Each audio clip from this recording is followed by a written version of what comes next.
Hey y'all, so let me get this PCM put in and program, and I'll get back with y'all, and this thing will be running when I'm done with it. All right.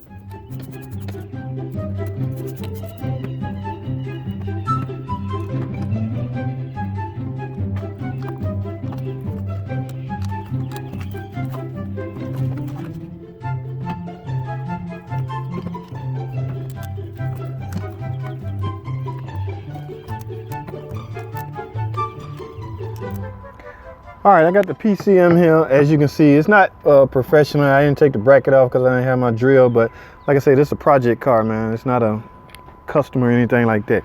Got the used PCM installed. Now, let's go and see. Y'all already programmed to put the skim in. I'll show you y'all screenshots of that. You gotta have security code. All right, let's see what happens. Look at that, how easy it starts.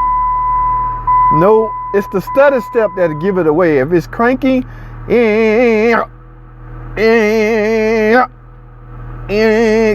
is a true indication that something internally is going wrong with that PCM. All right, so dude, that is probably the regularest diagnosis I have ever did on camera. Now, of course, we diagnose cars this way in real life. We just don't film it this way, but this is a project car of mine, of a lady that I know very well, and I just wanted y'all to see or know the symptoms on what an internally shorting out PCM can give, because there's a lot of symptoms that it can give off, and it will not always be in the form of a check engine light or a fault code. So it's just really, I've seen this enough time to know. So that's the only advantage I have over you, and I have the proper scan too.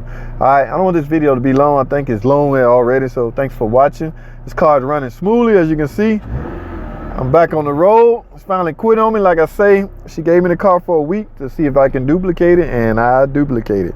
I got out here and it wouldn't start. Luckily, I had my phone, my scan tool, and the spare PCM on deck, so it was ready to go. So I put it in, installed it, programmed it.